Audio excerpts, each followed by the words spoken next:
They went to bed after a quiet Sunday. A child, his grandparents.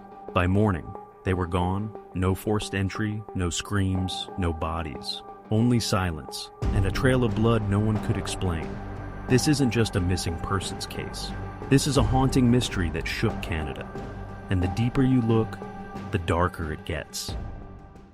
Calgary, Alberta, June 29, 2014. 5-year-old Nathan O'Brien was spending the night at his grandparents' house. His grandmother, Kathryn Liknes, was 53, a former nurse. His grandfather, Alvin, 66, was an inventor and entrepreneur. They were respected, private, no enemies, no problems.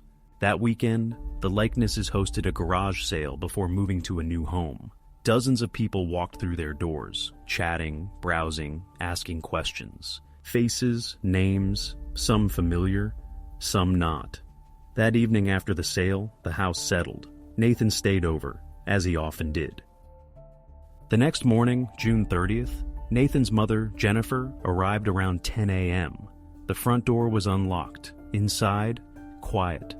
Too quiet. She called out, "Mom, Dad, Nathan?" No answer. Then she saw it. Reddish stains on the kitchen floor, toys pushed into a corner, phones, wallets, purses, untouched, car parked outside. Nothing missing except the people. At 10:45 a.m., she called the police. Police arrived minutes later. There was no forced entry, no sign of a break-in. But inside, the house told a different story. Blood on the floor, a smear across the wall, disrupted furniture, and in one bedroom, a child's blanket crumpled on the ground. The bed, empty. Kathryn, Alvin, Nathan, gone. But their car hadn't moved. Their wallets, their phones, their lives left behind. Nothing suggested they left willingly. Nothing suggested they could. By 4 p.m., less than 6 hours later, Alberta issued an Amber Alert. The entire province lit up. Phones buzzed, road signs flashed, airports and borders were notified. This wasn't a misunderstanding. This was an abduction. The search was immediate and massive. Over 5,000 flyers were printed and distributed across Calgary within the first 2 days. Posters were placed at bus stops, grocery stores, gas stations. Volunteers combed back alleys, dumpsters, construction sites, and ditches. Police officers used helicopters, K-9 units, and door-to-door sweeps. Still, nothing. Then came a potential clue. Investigators reviewed CCTV footage from homes near the Liknes residence. On video from Sunday, June 29th, around 10:30 p.m., they spotted a dark green Ford F-150 pickup truck slowly driving through the neighborhood. The image was grainy, the plate was unreadable, but the vehicle didn't belong to the family, and it was the only unidentified vehicle seen during the critical window of time. It wasn't much, but it was something. Calgary police ran a province-wide sweep of every registered green Ford pickup. They cross-checked the footage with cell tower data, financial activity, and Amber Alert tip lines. Still, nothing definitive. Then, a neighbor came forward. He recognized the truck. He had seen a very similar vehicle parked at a rural property north of the city, just outside Airdrie. The farm belonged to a man named Douglas Garland, a name that raised immediate concern among investigators. He wasn't just a stranger. He had a personal history with the Liknes family, and years earlier had already crossed paths with police. Douglas Garland was 54 years old at the time. He lived on a rural acreage near Airdrie, north of Calgary, with his elderly parents. The farm was quiet, isolated, surrounded by fields and trees. He had no formal job, no spouse, no children. His background included a 1980s conviction for identity theft, after he stole the identity of a deceased teenager to avoid criminal charges. He served time in prison. But that was only the surface. Years earlier, Garland's sister Patricia had been married to the Liknes' son, Alan Liknes. The marriage ended in divorce, reportedly bitter and emotionally charged. In the 1990s, Garland had also tried to develop a biotech company based on a water treatment invention. He claimed Alvin Liknes, who had experience in similar industries, stole his ideas and destroyed the project. He filed a lawsuit, which failed. Since then, Garland harbored deep resentment toward the Liknes family. It wasn't just legal, it was personal. After the green truck clue, police quietly placed Garland under 24-hour surveillance. They watched his movements, his patterns, and then obtained a search warrant for his computer activity. There, they found disturbing search terms. How to dispose of human remains. What temperature burns bone, DNA destruction in fire, body decomposition timelines. The terms were searched before the Likneses disappeared, suggesting planning. With digital evidence in hand and his history connected to the victims, police finally moved in. That was enough for a warrant.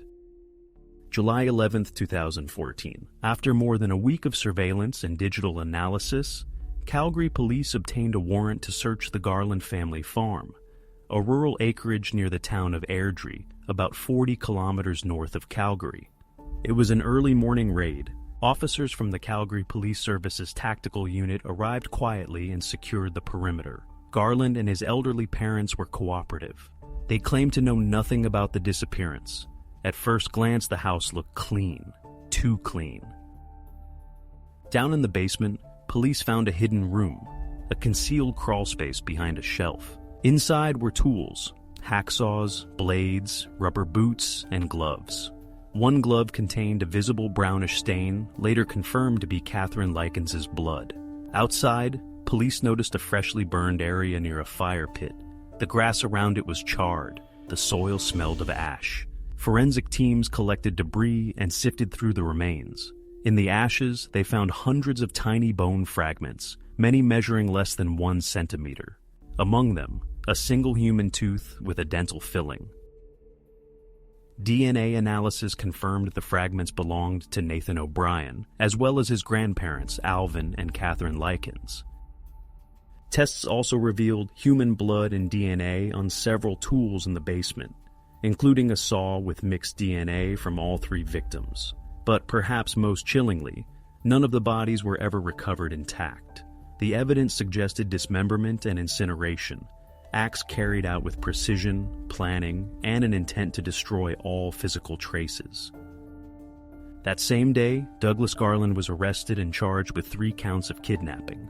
Shortly after, those charges were upgraded to first-degree murder. Douglas Garland's trial began on January 16, 2017, at the Calgary Court of Queen's Bench. He faced 3 counts of first-degree murder for the deaths of Nathan O'Brien and his grandparents, Kathryn and Alvin Liknes. The courtroom was under tight security, with uniformed officers, victim family members, journalists, and a panel of 12 jurors. Garland sat mostly motionless. He spoke few words during the entire trial. He showed little emotion. The prosecution presented a meticulously built case and hundreds of forensic exhibits. Blood evidence on multiple tools, gloves, and surfaces. Garland's internet search history about body disposal. Bone fragments and a tooth recovered from the burned area. DNA analysis linking the tools and ash to all 3 victims. Surveillance footage placing a green truck near the scene. Cell tower triangulation, showing Garland's phone near the Liknes' home the night of the crime. A boot print in the Liknes residence that matched Garland's footwear. Lead prosecutor Vince Pingatore argued that the murders were planned, premeditated, and meant to leave no trace. He described the case as cold, calculated, and deliberate. The defense, led by Kim Ross, argued that the absence of full bodies meant the evidence was circumstantial and not conclusive. They maintained Garland's innocence, but jurors weren't convinced. On February 16, 2017, after 5 weeks of testimony and just 8 hours of deliberation, the jury returned a unanimous verdict. Guilty on all 3 counts of first-degree murder. The sentence was automatic under Canadian law. 3 concurrent life sentences, with no possibility of parole for 75 years. It is one of the harshest sentences ever handed down in Alberta history. The judge, Justice David Gates, said in his closing remarks, "You didn't just kill 3 people, you tried to erase them from existence. But the evidence survived, and so will their memory." Douglas Garland never confessed, not during the trial, not after sentencing. He never told police what exactly happened that night, or where the rest of the remains were taken. He has never apologized to the court, to the families, or to the public. Today, Garland is serving his sentence at a federal maximum security prison in Alberta. Due to the violent and premeditated nature of his crimes, he is in protective custody, separated from the general prison population. He reportedly speaks to no one. Guards describe him as cold and calculated, still unremorseful. The Garland family farm where the murders occurred has since been seized and sealed. Law enforcement conducted multiple sweeps of the property even after the trial, but no additional remains were found. To this day, the full remains of Kathryn, Alvin, and Nathan have never been recovered, just fragments, just traces. But the case left a mark, not just on Calgary, but on all of Canada. It led to debates about how missing persons are handled, how forensic searches are managed in rural crimes, and how Canada handles cases without full-body recovery.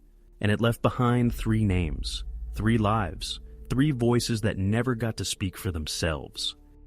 Kathryn Liknes, Alvin Liknes, Nathan O'Brien. Nathan was just 5 years old. He wanted to spend the night with his grandparents, watch cartoons, cuddle with his grandmother. He went to sleep in a safe place. He never woke up. And while his killer tried to burn the evidence, erase their story, and silence their memory, he failed. Because we're still telling it. Because the truth survived. And justice, even in ashes, still speaks.